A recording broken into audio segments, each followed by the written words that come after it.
Hi, I'm Kevin, Minnesota Habitat Enhancement. Here tonight we're going to start part 2 of our video, deer pasture, or from pasture to deer production. Tonight we're going to go over the plan for trees, cover, and bedding. This is where we really start to tell the deer where we want them to be. This is how you build your property. It all starts with bedding and cover and where you want them to spend their days. We want the deer to be on our property 90% of the time instead of on the neighbor's 90% of the time. So we're going to go over a lot of topics on this. We got major issues to address. Lack of cover, huge lines of sight. So we're going to start off. The first thing we want to do with these roads here and this here, we want to protect our borders. We want to make the deer feel secure. So we're going to start off by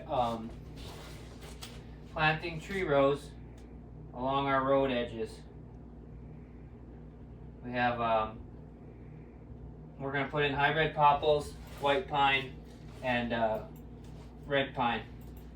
Spaced out fairly decently because we want them to bush out. You don't want them too close together and they get tall and just spindly and lose all their branches at the bottom. We want them fairly spread out. We want them to thicken out. Once the hybrid popples get, 4, 5, 6 inches around, we're going to cut them off and top them out, or cut them off and let them bush out instead of growing into a tall tree. Instead of letting them get 40, 50 feet high, we're going to cut them off, make them bush out. We might do the same thing with the pine trees a little later down the road. It'll take them 15 years to get to that height. But so we're going to protect the west edge. We're going to put tree rows here, here, here. Also this pocket here is going to get protected. And we're going to protect the deer from the neighbors. You'll see how this all ties together later. We don't want our neighbors to be able to see what's on our property and what's not on their property, I guess. If you take away, at least if I take away the line of sight, at least they won't be hunting our borders. Right now they got to stand way over here, and this is like an 80-acre field. So if they keep hunting over there, I'm fine with it. I just got to get the deer to where I want them to be. So we're going to take away those lines of sight from the road, sight from the neighbors to the east. One thing about this property is it hunts really small. I mean, if you walk out the cabin yard right here, you can see the whole property. If you want to shoot 600 yards, you can basically shoot the whole property with a rifle. We're going to take that away. We're going to try to close that off and make it so there's room for multiple hunters without shooting at each other, without getting in each other's way. We want spots for people to be able to hunt without being able to see their hunting buddies. So one thing we're going to do, we're going to split it into thirds. So we're going to take more tree rows. We're going to plant 3 tree rows here. Same thing, same type of plan. Popping them off and getting them to bush out. And another row, actually it comes down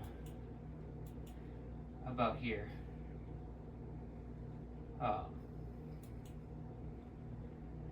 This also gives a safer travel route for the deer. So like they can feel safe in this middle corridor knowing they're protected from all sides. They got cover to walk along if they're crossing the property north and west. Overall, just going to make them feel more secure traveling the property. It's also going to make it hunt bigger. I mean, eventually, if someone was hunting in the middle, they won't be able to see the other side, or the deer won't be able to see deer on the other side. Also makes the deer feel more secure that they don't have to deal with all the other deer that are on the property. If there's 40 deer in the whole thing, they can't see them at all times, stuff like that. That's the first plan of action. We're going to split this into thirds, make it a hunt a little bit smaller.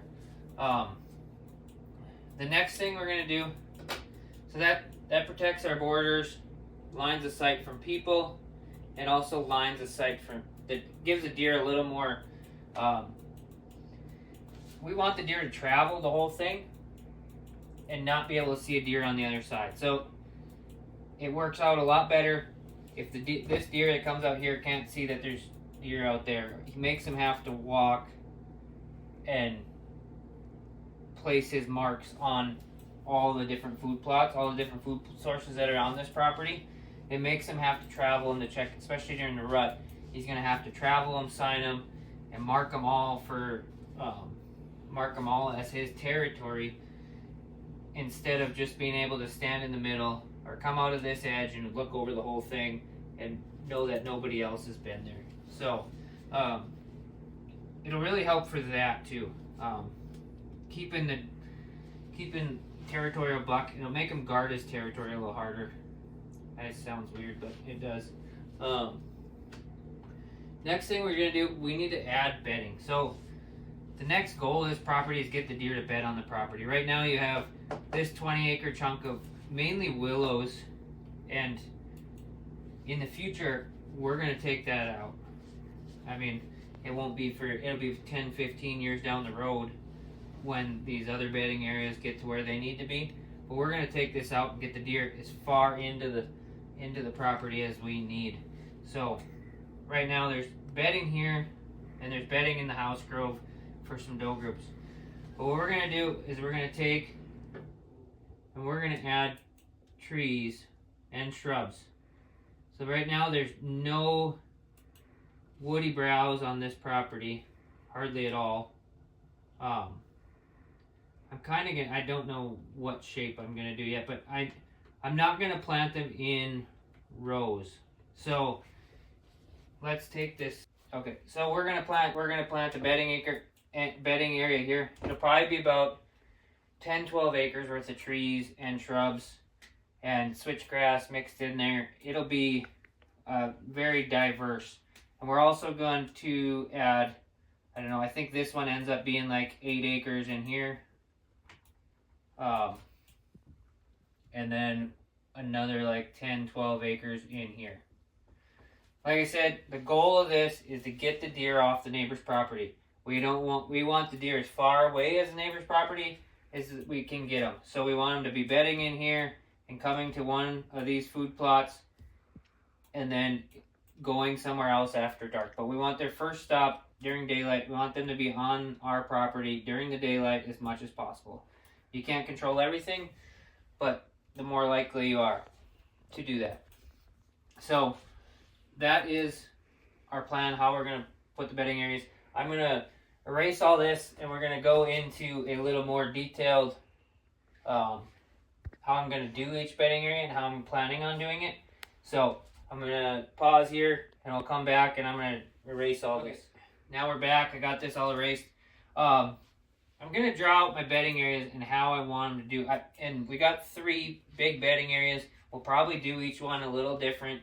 And then we can take out trees and add trees and shrubs later and add certain elements to it if the deer are liking certain things. You know, if they're only using the west one and we did that one a little different, we can add some of the stuff to make it more like each other on the east one.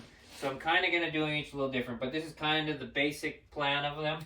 So I want to do them in a star shape. So I'll explain this as we go here. I want a star shape because as these first start, they're just going to be trees and grass.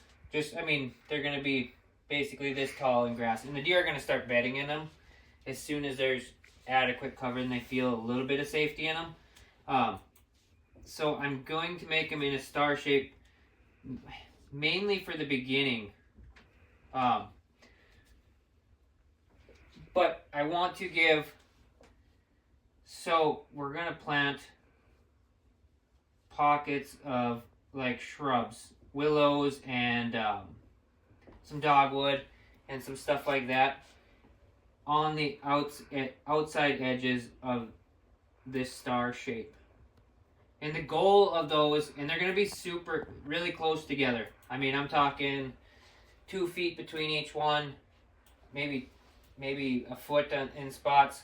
And they're going to be not just in rows, they're going to be in clumps, because deer don't like bedding in rows. They want escape routes through.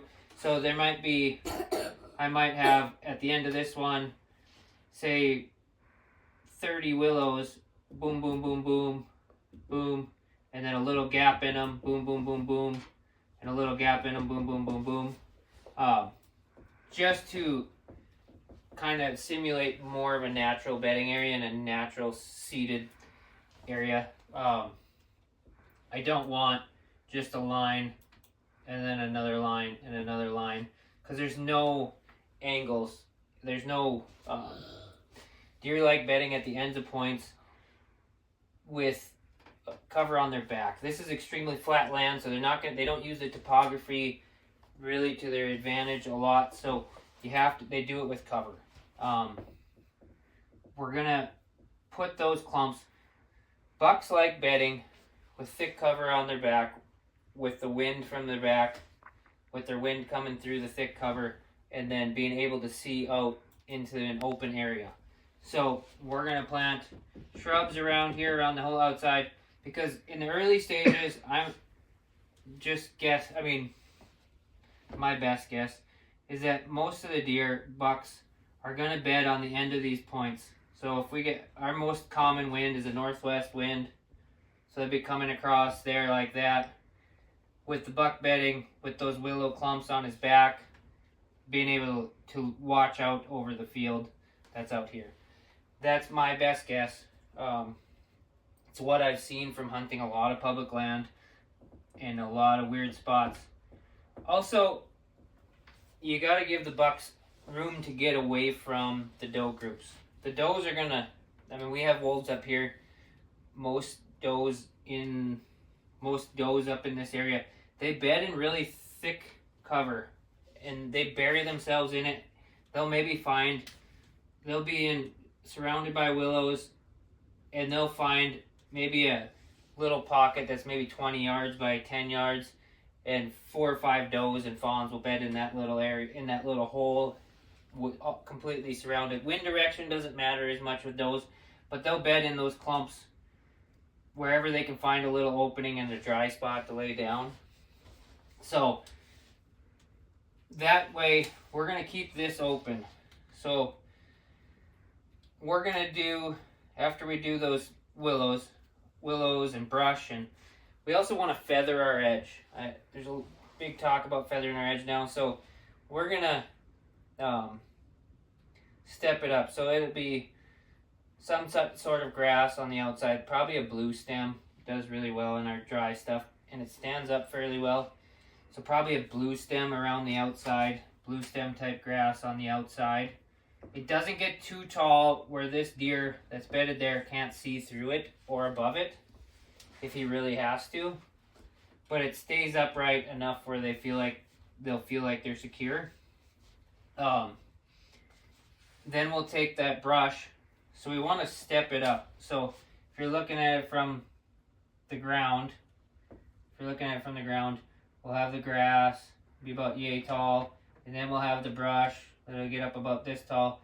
Then we're gonna go with I got some golden willow trees and some hybrid popples. We're kind of mix them in, and we're gonna get that up about 10-15 feet. So say we got 5 feet here, 3 feet here, and we got this up about 15 feet. That'll really feather our edge. And then we're going to feather it back down again. So if you're looking at this, we're going to go back. So say now we'll have our lines of taller trees behind our shrubs in here. And then we'll go back to shrubs again. Shrubs again. Oops. Wrong color. I'll go back to shrubs again. And then we'll go back to grass again. So this will be willows and shrubs, dogwood. I have a bunch of different stuff to mix in here. I'm going to experiment with a bunch of different brush for browse and stuff. That is another thing. This property doesn't have much for woody brow type plants, they're going to need some. There's not enough of it on here to support the deer over the winter. So we're going to need it for supporting the deer over the winter. So there's going to be a lot of woody browse added just in these things, and it adds security cover. Then we're going to go back to a grass in the middle here. We'll add some trees in there too, just a couple pockets of trees. Here and there, just kind of different things to break it up a little bit. But we're gonna feather our edges inside and out, and then add grass in an open pocket in the middle, just to kind of give up a big open area. We want the does to bed in here and give room for our bucks with room to see out there. And a lot of people, I mean, it's backwards of a lot of properties, but it's just because the way we're building this bedding area. Normally, does will bed as close to the food source as they can, which none of these are going to be super far from a food source anyways. But if we leave the middle open, it'll really make room for the does, and if we make this stuff out thick enough, it'll be more of a single bedding area, so we can keep singles kind of off on the... Okay, like I said, we're going to leave the middle open, try to concentrate our does in the middle, leave the thick outside edges for the bucks, completely, which should go really well, hopefully. We'll see how this works, but it's kind of all one big experiment, and this is how I'm envisioning it in my head, and it should work the way we want it to.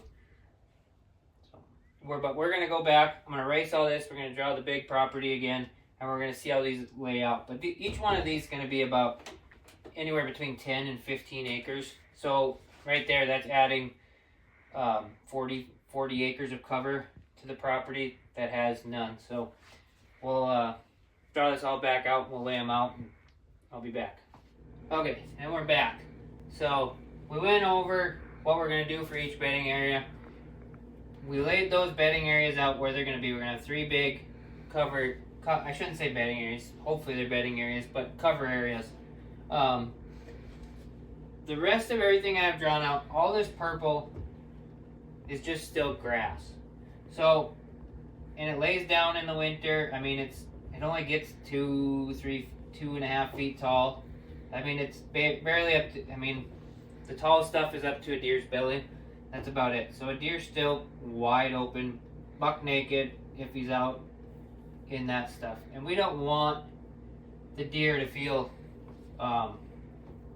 naked anywhere on our property. I mean, we can't fill it in enough the way we have it fast enough, but we're going to take and we're going to add some diversity pockets. They will just be little triangle shapes, maybe 20 feet by 20 feet. Just little chunks. And we're going to put those everywhere. And they're going to be different types of things. Some of them will be a switchgrass. Some of them will be a couple hybrid poplar trees. And some of them will be a couple pine trees. Some of them will be a couple shrubs. And we're going to mix them up all the way throughout the property to give that way. And we're going to do it every 50 to 80 yards all across the whole thing. And it's going to give deer a little more safety coming out of the bedding areas when they have a little spot to walk to and stand and feel secure for a little bit as they're looking over the food plot, and then walk a little farther and see what they're coming to. So it gives them time to check out their surroundings, get comfortable. They can browse a little bit in these things.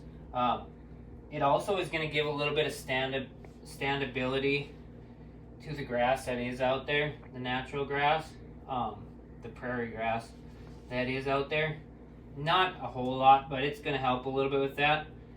But it's definitely going to make the deer feel more secure, going to feel like they have somewhere to go. Alright, so we added our diversity pockets in the whole thing. We're kind of going to treat it like a swamp. I mean, it's a big, wide open, basically going to be a CRP field until we add all this stuff in. But everybody's looked at a aerial map of a swamp, and you can see the trails going from clump of cover to clump of cover. That's basically how we want this set up. Is so that the deer always have a destination and a way to get there. So it's going to be clumps and clumps of random stuff. I mean, there's going to be pines, there's going to be hybrid popples, there's going to be shrubs. So after we have all that laid out, I mean, we know this is going to take a long time. This isn't 2 years down the road. It's going to be done, and the deer are going to be using it perfectly, and we'll be able to just adjust it. No, we're not going to have the resources to do all 3 of these 15-acre bedding areas in one season. So we'll maybe do this one this year, this one 2 years from now, and this one 5 years from now. We'll see how it all ends up working out, but the main thing is to add bedding cover. So after we have all this established, once this starts working out, slowly and slowly, the deer are going to start using this big area as their home. Instead of using this and the neighbor's properties as their home, they're going to start using this as their home. And that's the ultimate goal. So as we go, I think we covered all our cover and bedding. I mean, we're adding a ton of it. It's going to be a slow process, and the property is really going to have to grow into it over the next 10, 15 years. But when you take nothing and you turn it into something, I think it's more rewarding than anything else. So we've added all this cover. Next, we're going to go into food. Our next video, part 3, it's going to be covering food plots, where we're putting them, why we're putting them, where we're putting them, and also probably deer stand and access. So right now, I think everybody can kind of look at it and see where there's going to be some food plots added. But we're going to add food plots to it, and we're going to add screening and cover, or not cover, screening, deer stand locations, and access to the deer stands. Access is one of the most overlooked parts of hunting a property. I mean, people have their deer stand in the same spot for 40 years, and they walk out to the thing every opener, and that's where they hunt. So we're going to look at stand locations on our next one and our food plots, and we're really going to dive into the access. So subscribe, like, hang on to the next one. It's going to get more interesting from here, and you're going to learn more as we go along. So everyone have a good night.